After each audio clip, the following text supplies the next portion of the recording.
Welcome. I'm here with Eric Thompson with Snug at his first cottage cluster finished here. So we're going to tour a couple of these. Eric, really excited to be with you today. Yeah, thanks for having us, Chris. Yeah.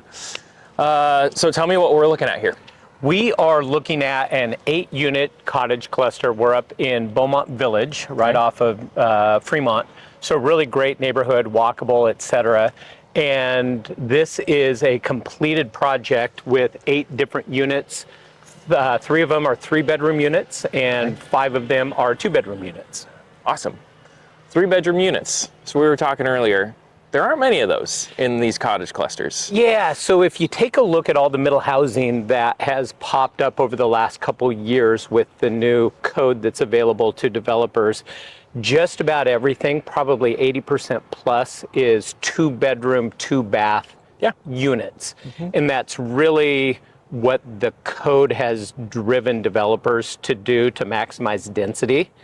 And therefore affordability, right? 100%. So is that due to cost on developers or price that you can sell it for, or is that due to the zoning code requirements? Like, what is it that is pushing the 2-bedroom, 2-bath? Footprint.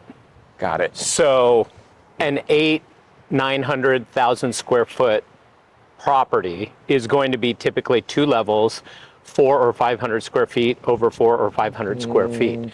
And in order to maximize density on Portland's relatively small lots, that smaller footprint allows additional units to go in, whereas a bigger unit, a 3-bedroom unit, obviously is going to have a bigger footprint and therefore minimize or have an impact on density. Got it.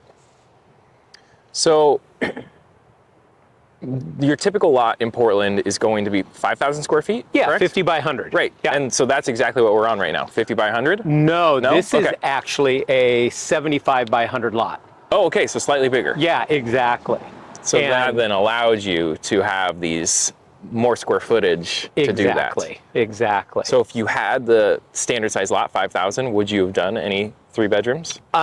Moving forward, we would. We're working on some new plans that are going to give us 3 bedrooms, but still maintain that smaller footprint so that we can, on a 50 by 100, get 4 cottages in there. Yeah, that makes sense. Yeah. And I mean, it's really supply and demand, right? So I would expect, 1, you can sell it for a higher price, and 2, there's not as many out there, so buyers are more interested in them.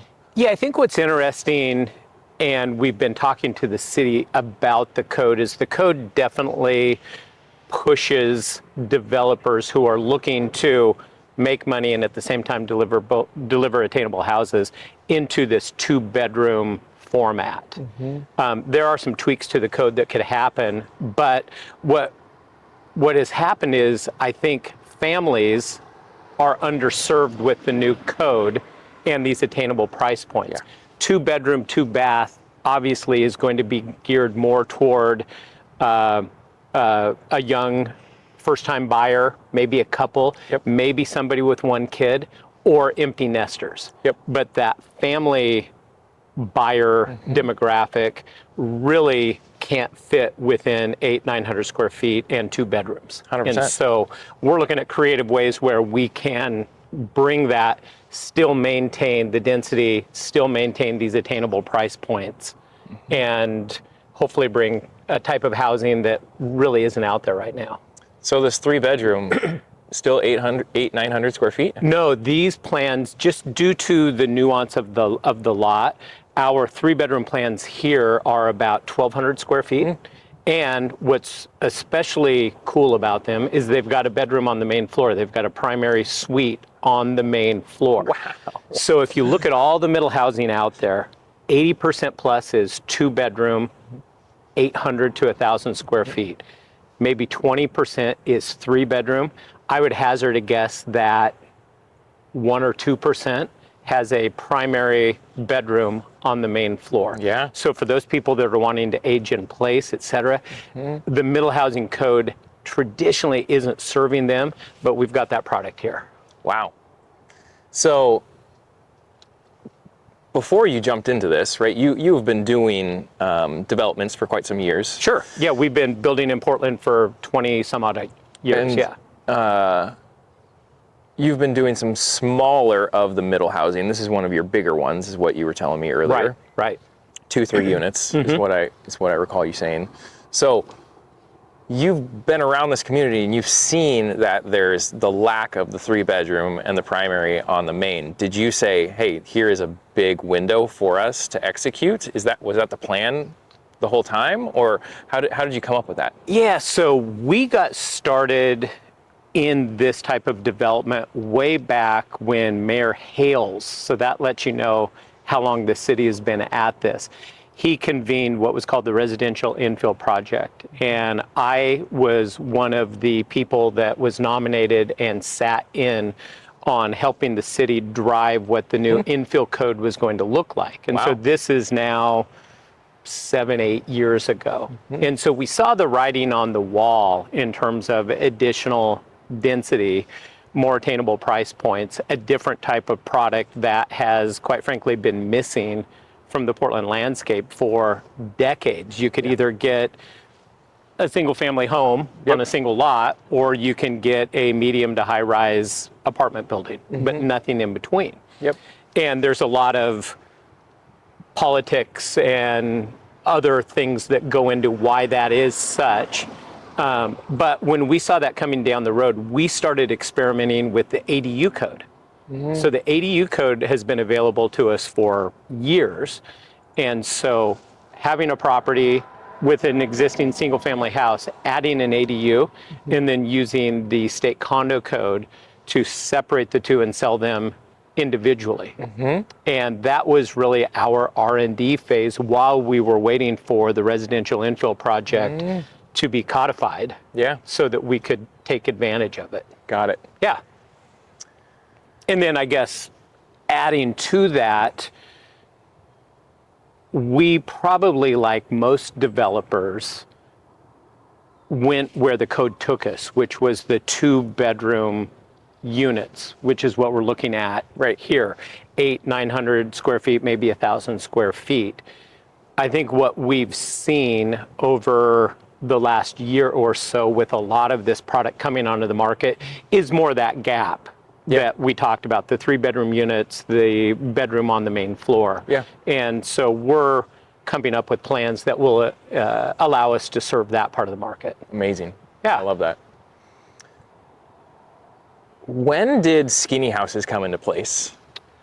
Boy, skinny houses were a thing that the city got behind several years ago, probably 10 to 15 years ago. Yeah, like the 2000s, early 2000s. Exactly. Is when I remember those. And the idea was to have a smaller house that you could put on a 25-foot wide lot, of which there are quite a few. So you could get 2 houses on one lot. On 150 by 100, if it was zoned correctly, and if the lot was originally pre-platted as such. And the city even went so far as to have pre-approved plans that you could download. Oh, really? And fast track wow. to get permitted and go build them.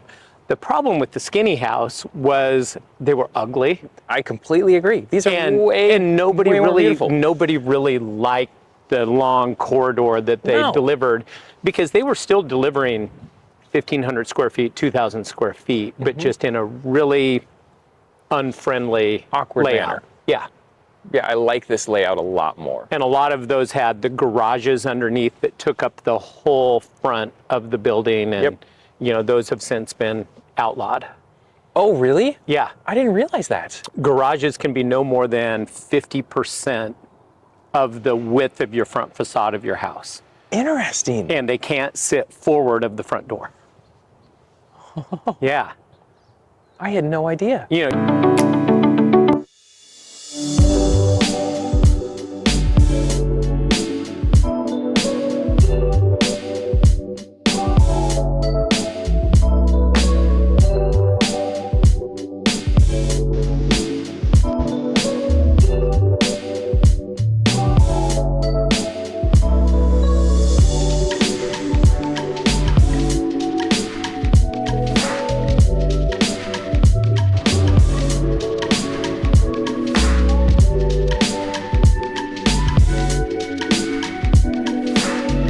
right, so we are walking into 2-bedroom.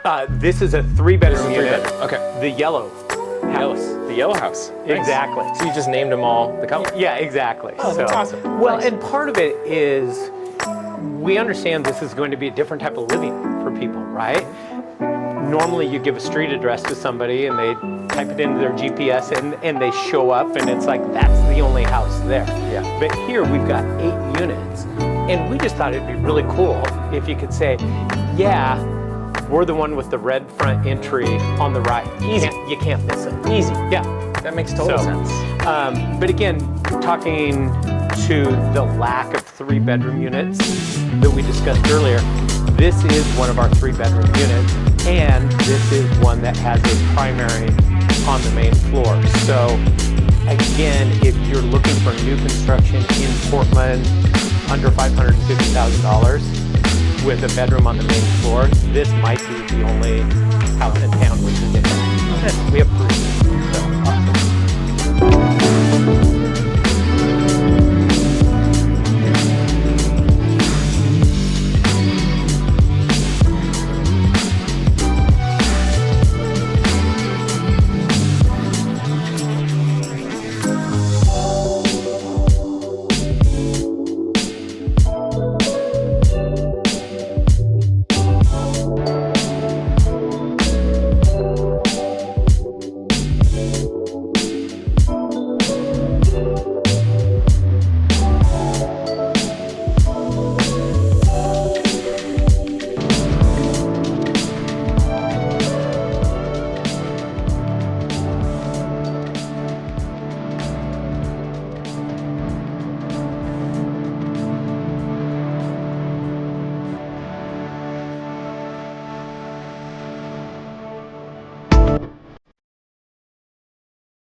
The design choice is, okay, we've got this amount of square foot, right?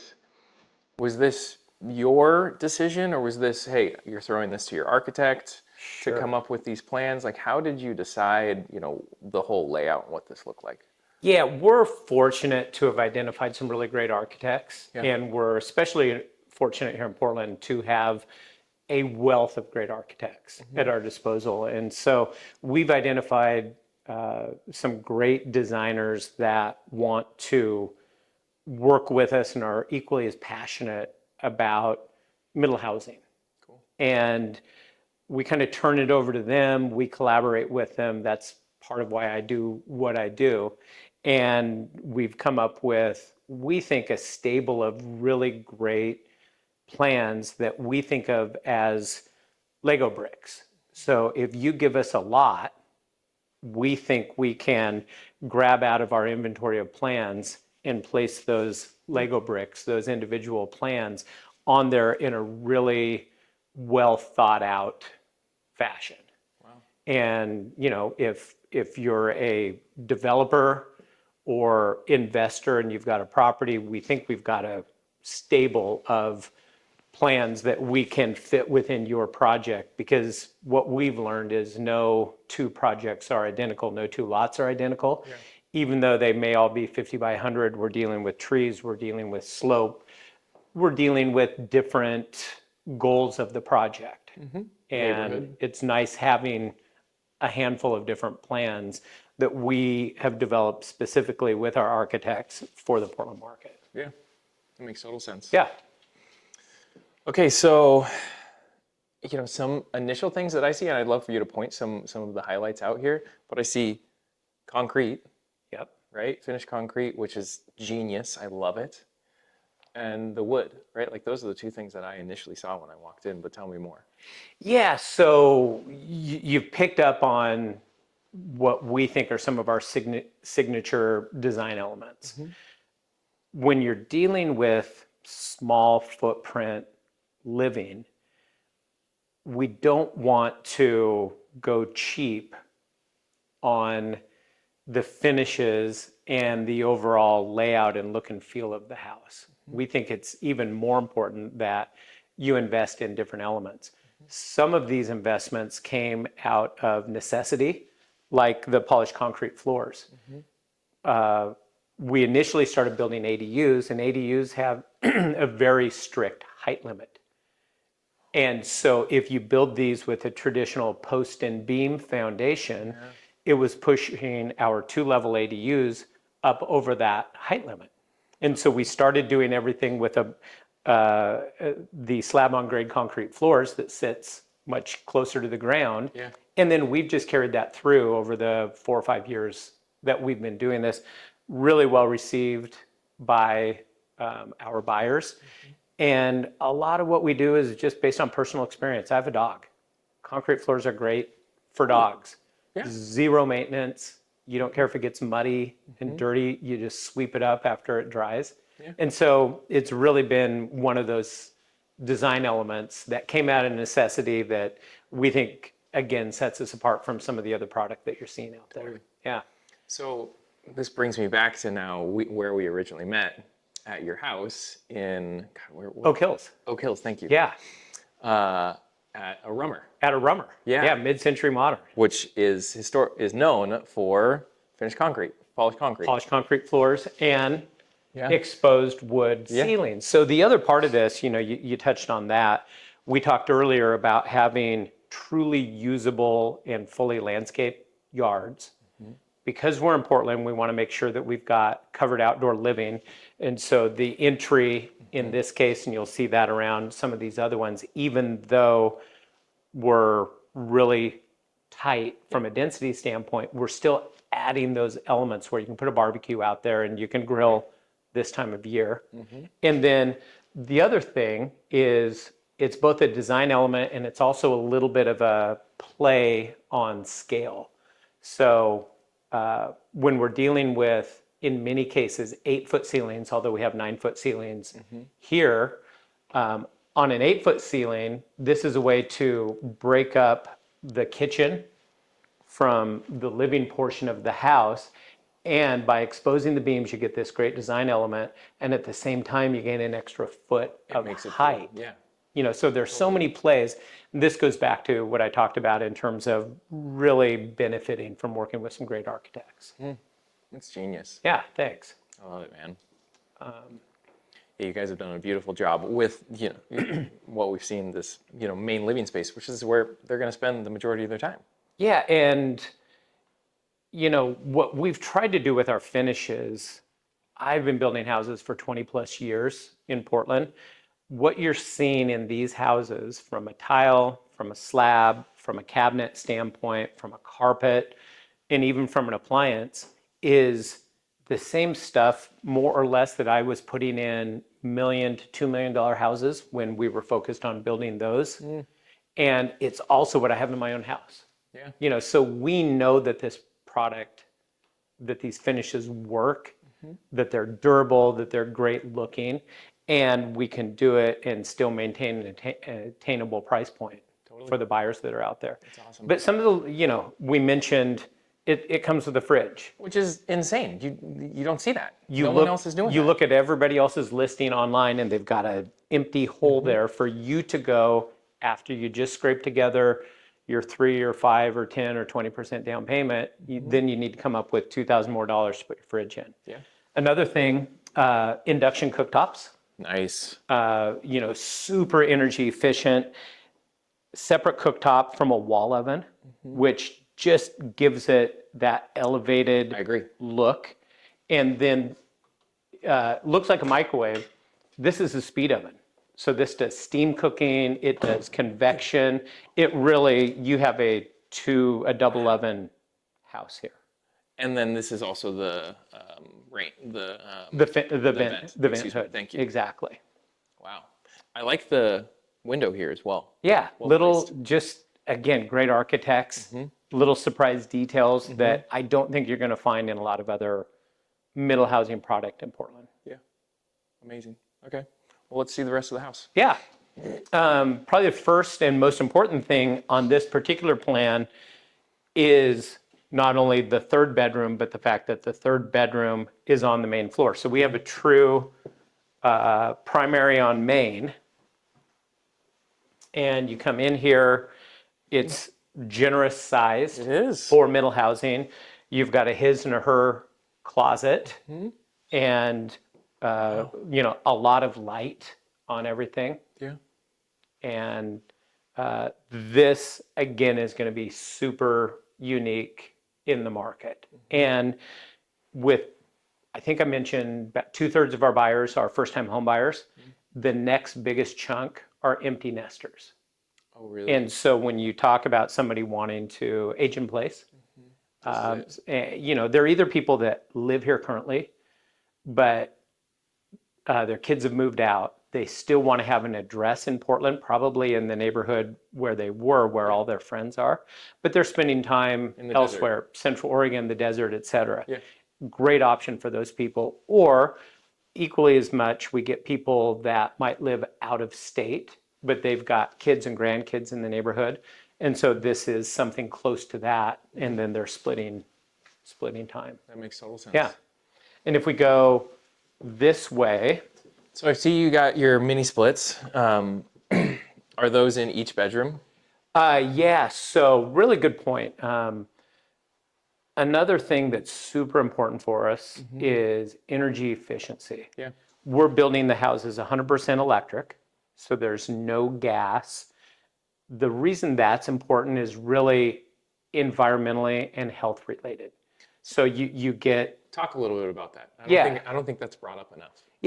so as you burn gas, you're creating exhaust that goes up into the atmosphere. In addition, you're creating exhaust that you're breathing, especially in a tightly sealed house that we're building and that the code really dictates. Right. Sure, we've got vents to exhaust that gas out, but those are some of the reasons. You can argue, where's your electricity coming from? Is it coming from a coal-fired plant, et cetera? I think over time, we're seeing that most electricity, the trend, it's going to be coming hydro, it's going to be coming wind, it's going to be coming solar, it's going to be coming nuclear, it's going to be coming wave. So we're ahead of the curve. If I had a prediction, I would say in 5 years, you probably won't be able to build with gas in new construction in Oregon. You're already seeing individual cities like Eugene try to pass that. You're seeing conversations about that in Washington, certainly in California. Interesting. And so being ahead of the curve makes sense for us. Yeah. Doing it because it's healthier for the people who live in the house certainly makes sense. Doing it because it's better for the environment makes us feel good. And at the end of the day, the most important thing is because we're selling to so many first-time home buyers, our total energy bill is probably going to be about $60 a month for one of these houses. That includes all of your appliances and outlets and lights, but more importantly, that's going to include your hot water, and that's going to include your mini split system, which provides both heating and cooling. And we know living in Portland, cooling is increasingly important. Maybe it wasn't 20 years ago, but we're now getting those 100-degree days with a lot of frequency. Yeah. And so having a system that is 100% electric, the water heaters are heat pump water heaters using the same technology as the mini split systems. Great. You're not going to find a more energy efficient house. Everything's pre-plumbed for solar. You add the solar panels on here and you will easily be net zero. Wow. So you have that. So if a buyer wanted to, they could add the solar. Yeah. Although I find it pretty interesting at $50 or $60 a month for your energy bill. Let's say that's $600 or $700 a year for your energy bill. If you spend 10 grand on solar panels, it's going to take an awfully long time to make back that investment. We haven't seen anybody do it yet, but if they wanted to, we're 100% set up to do it. Yeah. But you talked about the mini splits. And so the way that they work is, you're correct. Every bedroom will have its own mini split head, each coming with its own handheld remote control thermostat. Nice. So bedrooms can set temperatures totally different throughout the house. And another thing that you're going to see really unique to us is the mini split head on the main floor is flush mounted into the ceiling. You don't see that. There's a lot of people that have grown accustomed to the wall mounted units. I think we can all agree they're just not all that attractive. No, they're not. And so on the main floor, rather than having it pop out on this wall, which is likely where you're going to put your TV, Yeah. we wanted to hide it up there, and you probably don't even notice it. And if you do, it's nice and It just sleek looks like and another slim. vent. Yeah. So what's the reason that those aren't used very often? Just cost? They cost a little bit more. Okay. And I like to think that our team puts a little more thought into the end buyer and what they're getting. Yeah. Yeah. 100%. I love that. Okay. But if we come back here, this is the continuation of the primary on the main floor. So you've got a very generous sized bathroom, tiled wall shower. All the way to the ceiling. All the way to the ceiling. And another little signature move that we do are these mirror ledges, which and the tile behind the toilets. And so it allows you to put this really big mirror in here, creates a lot of light, makes the bathroom, which is already big, seem even bigger. Just a little design detail that we think is kind of one of those signature moves that I like it. not everybody has. Totally. Yeah. Cool.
So you got some additional storage here. Yeah, definitely additional outdoor storage. Most importantly, it's where we put the heat pump water heater. So this is the most efficient water heater that you can get on the market. Again, all electric using heat pump technology. A big part of why the utility bills are going to be $50 or $60 a month for the entirety of the house. Wow.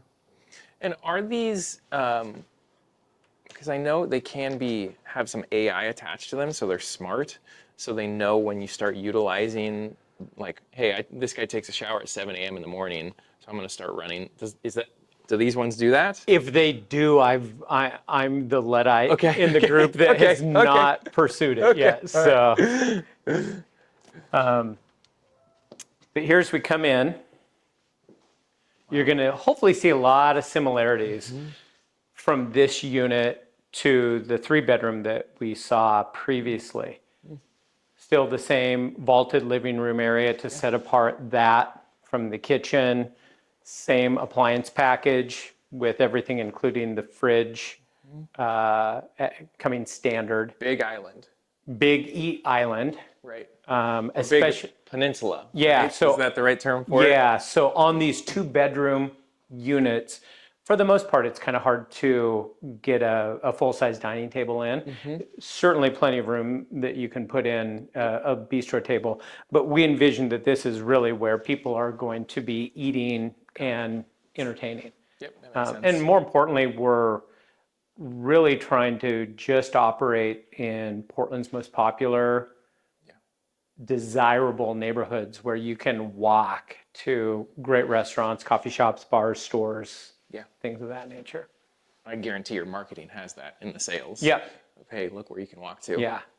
Nice.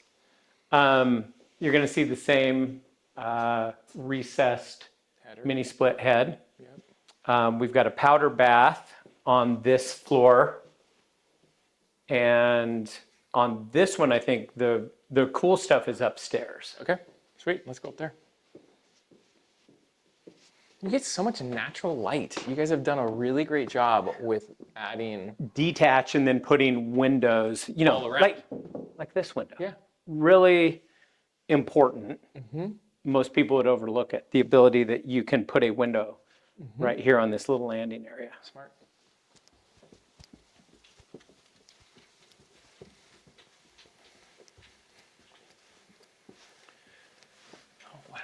Nice. Yeah, so Chris, you mentioned that a lot of these smaller houses that you've seen on the market, they get a little tight up here, and that's nature of, living within 900 square feet. Totally.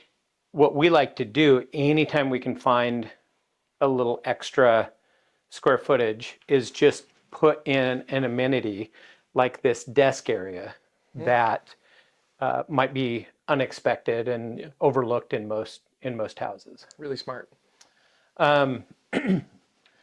Here's one of the 2 bathrooms up here.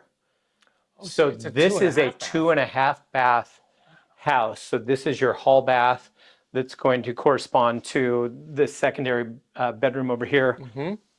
Again, I think this has a queen size bed in it. Nice big walk-in closet. We've got the same washer dryer setup here. Made that awfully awkward for you to get on the camera. Works. And for the primary bedroom, nice big closet. Something that we're doing, I think, different It's deep. from a lot of other people too, is a full closet pack. Yep. So you've got all of these And not built the wire, right? The wood. Right. Which is a nice touch. Yeah, painted wood, custom made closet packs. But this one comes with a true ensuite bathroom with a fully tiled shower. You don't see. It's usually you have it's a 1.5 bath and you're sharing the bath up here. Yeah. Wow. And again, we've got the custom cut mirror that goes in there to fill the space, the mirror ledge, just nice. little details. I love it, man. Yeah. You guys do such a great job with Thank these. you.